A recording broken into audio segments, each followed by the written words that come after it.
Isa sa mga park na binabalik-balikan namin dito, Mesami, lalong-lalo na't kapag may mga bisita kami, isong Park Paro. Wow! Sa sobrang ganda ng park at nakaka-relax at paniguradong mag-i-enjoy ka din sa mga napakagandang view na nakapaligid dito. Sa sobrang ganda ng lugar, paniguradong babalik ka talaga dito, hindi lang summer, kahit winter is pwede kang tumambay dito. At dahil nga summer ngayon, punong-puno na naman ito, lalong-lalo na't laging namamasyal dito yung mga magjojowa. Kung wala kang jowa, muli na kamo. Nyamatan.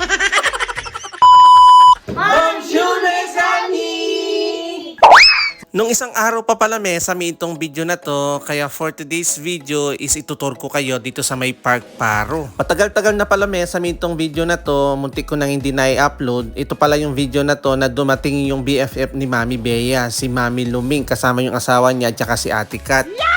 Bali si Mami Bea at si Apong Luming is magkaibigan pa sila sa Pilipinas pa. Ngayon, naninirahan na si Apong Luming sa Canada kasama yung mga anak niya. At si Mami Bea nga naman, gusto nga namin siyang tumira dito sa France. Pero yun na nga, umuwi siya ulit sa Pilipinas, tinako yung marimlakano. Yamatan. At fast forward na nga, bali late na nga akong umakyat dito at naghanap kasi ako ng parkingan. Hirap kasi maghanap ng parkingan dito, lalo-lalo na kapag summer. At heto na nga, sinundo ako ni Monker Rohi. At dali-dali nga niya akong sinundo, manghuhuli daw sila ng kalapati. Ia-adobo dala yata, nyamatan. At pagkaakyat ko na nga, heto na nga, sasamalalawen nyo la. Kuya, bugo picture! That's it! Aletrop ka. Makulit?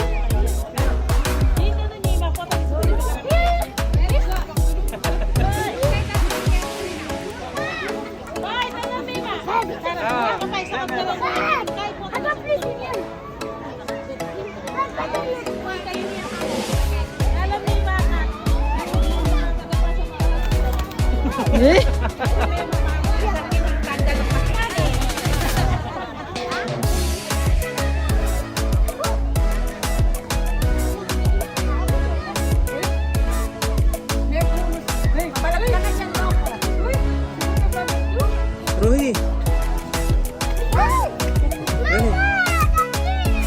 Ali ang karon. Ali ka.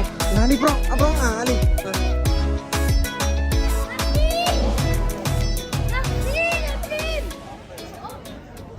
Sobrang nag-enjoy sila sa panghuli ng kalapati pero wala naman silang nahuli. Nyamatan. Isa sa mga rason kung bakit kami nandito, syempre picture taking. Hindi mawawala yung picture taking ng mga photomaniac. Kaya dali-dali na nga kami pumunta dito sa may pinakaharapan niya. Bali magpupesto muna kami dito sa may parang palasyo ng park. Isa sa mga ayaw ni Apong Bea, yun yung palakad-lakad. Masakiyar gubitis, lenye, may pagal na naman. Kaya ayaw niyang namamasyal, pagod na pagod siyang maglakad. Nyamatan. Kaya tiniis-tiis niya maglakad dyan para sa kanyang BFF, masamahan lang siya, o diba? At mabilis ang transition ulit, after nga namin magpa-picture, heto na nga at umi-eksena na naman si Mona Moore, magpapahuli yawari. Siyempre ang ganda ng view, o tignan nyo, pak! Pak! O diba taray, sino ka dyan?